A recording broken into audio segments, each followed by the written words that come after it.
Hey guys, welcome to the channel. Today I want to show you guys this 2021 Ford Explorer Timberline.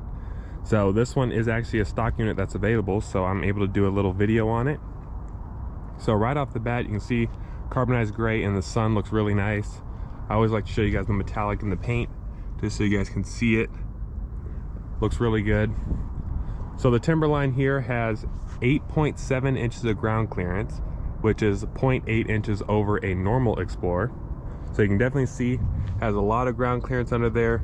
The front end looks a little bit different. This lower portion looks a lot more aggressive. The skid plate under here is actually metal, and you also get these auxiliary I don't know what you call those, cutouts or whatever. You can actually put lights in there to shine up for like off-road trails and stuff like that, which is really cool. And I also really like just the whole design of it. And then you have a black Ford logo, and all Timberlines come with the 360 camera, and they all have LED headlights just like every other Explorer. So you have the LED turn signal and the LED accent lighting. And on Timberlines you get these LED projector fog lights. That also looks really nice. Coming along the side here, you can see we have these nice black rims with two 65, 18 tires. So they're 18 inches. Really aggressive tread pattern. It kind of reminds me, I kind of said this in my first impressions video, but it kind of reminds me of an Interceptor, just how beefy the tires are, just kind of the stealthy look of it just reminds me of an Interceptor. But you got your little Timberline badge right here on the back. Got LED tail lights, but you just have standard bulbs for the turn signal and reverse light just like every other Explorer. And you have the Timberline badge right there. And then the rear bumper looks a little bit different as well. Normal Explorers don't have all this plastic going up to here like that, so they did make it look a little bit different in the back here. This trailer hitch can tow 5,300 pounds, so that's a pretty good amount. And all of them have the 2.3 liter turbocharged 4-cylinder. You can't get the 2.7 or the 3 liter, anything like that on the Timberline Explorer. And then you can see there it is 4-wheel drive. Get the side over here. Looks pretty good. You can see the total price. Okay, so you guys really can't see it, but $48,955. And you can see there the only option it has is the panoramic sunroof for $1,695. MPG is 19 city, 23 highway, and 21 combined. You also get those cool roof rails on top of there, and then you can see the panoramic sunroof. All right guys, just pop the hood of the Explorer. It does have a hood prop just like every other Explorer, but you do have the 2.3 liter turbocharged 4-cylinder, 300 horsepower, 310 pound-feet of torque. And you also have a little hood liner right there. It's kind of nice. But there's a lot of room to work around this engine if you ever need to. So hopefully labor costs, if anything breaks, won't be too expensive. All right guys, now let's go ahead and hop inside, because I didn't get to hop inside on my first impressions video. But looking at the mirrors, you can see there's no turn signal. Underneath there is a puddle light and a camera, so that's nice, but no turn signal. But you do have the Ford keyless entry pad right there and smart key access on all 4 doors. So that's nice that they included on all 4 doors. But let's go ahead and open it up here. Looking at the door panel, it looks very similar to a XLT 202A Explorer, but it does have this cool orange accent stitching. But it's all soft touch. You have automatic up and down for the driver and passenger, but just standard ones for the rear.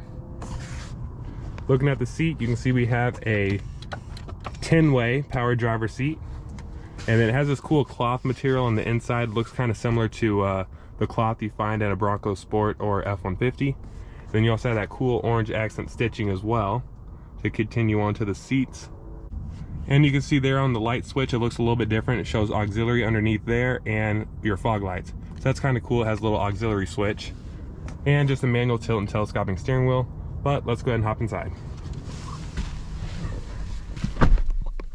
All right guys, so starting up the Explorer. So the Timberline, one thing I noticed right off the bat is that the steering wheel looks like an ST steering wheel. So it's super beefy, really big. Okay, let's turn down the air a little bit. And you also have this orange accent stitching going along the steering wheel, and the nice perforated feel. Looks really good. And you also get paddle shifters, so that's nice. They included those.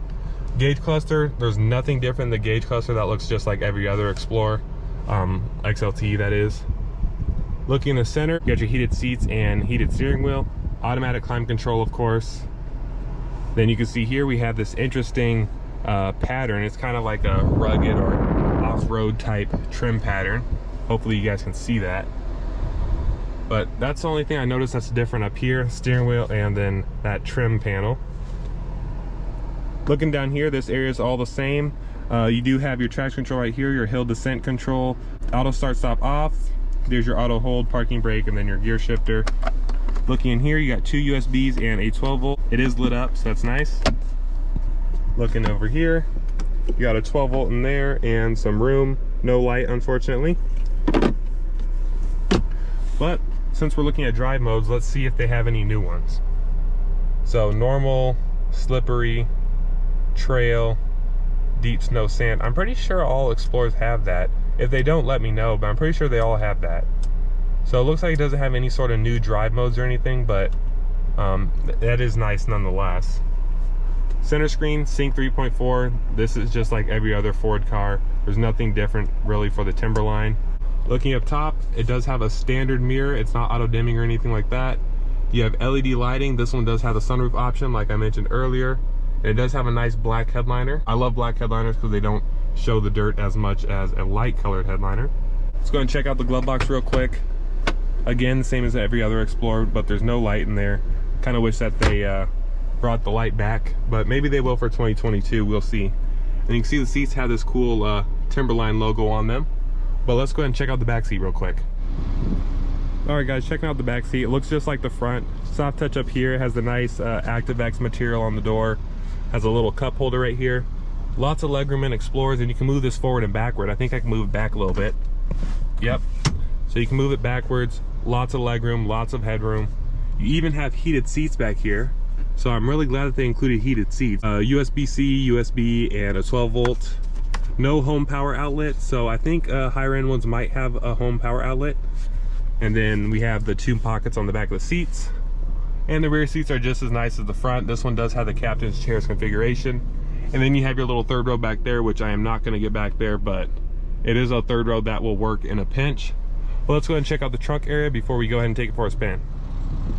All right, guys, just pop the trunk of the Explorer. It is a power lift gate. You can see there's just a little bit of room behind the third row because when you fold it down, there's a whole bunch of room, but you can still put some stuff back here. And then it's really easy to fold them down. You just lift this up, but there is something in the way, so I'm not gonna do it right now, but very easy to fold down. Then you just pull this, manual seats. Then you have a little storage pocket over here. Store some stuff if you need to. You also have a LED right here. Overall trunk space seems to be perfectly fine on the Explorer. All right, guys, now I'm gonna bring this Explorer up to the front and we can see how it drives. See if it's any different than a normal Explorer, like ride quality or anything. And this isn't gonna be an extensive test drive, but just gonna be my impressions.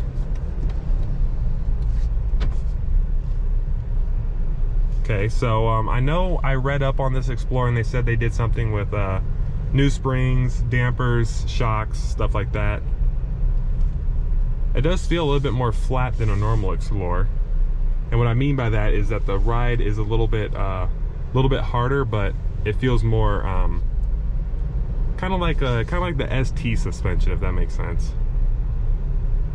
But yeah, feels pretty normal. I do love this really big steering wheel though. I'm glad that they included that in the Timberline. And just so you guys know some quick specs, it has a 23.5 degree approach angle and a 23.7 degree departure angle. So if you off-road guys will be able to chime in if that's good or not. And it does have the Copilot 360 assist and all that stuff, so it does have the lane centering, the adaptive cruise, all that nice safety tech that you would want. And it doesn't show that it's an extra charge, so it does come standard with that stuff.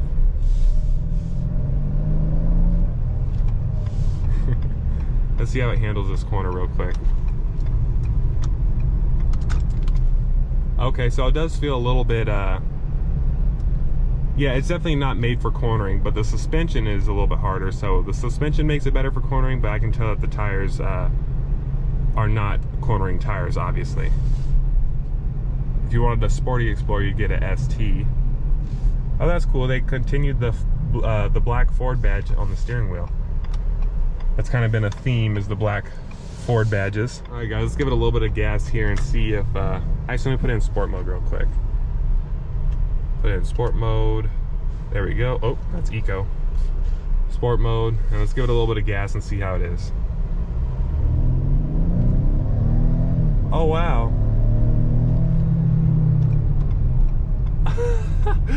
That is hilarious. They piped in enhanced engine noise. I just noticed that. That is too funny. The normal Explorers don't have that piped in engine noise. So it does sound a little bit throatier. But yeah, overall my impression of the Timberline, it's a cool little package. I think a lot of people will like it. Got a 360 camera, backing in this spot nice and easy. There we go, right on the line. And yeah, pretty cool Explorer. So if you guys enjoyed this video, please give it a like, subscribe, let me know what you guys think of the Timberline, and I will see you in the next one.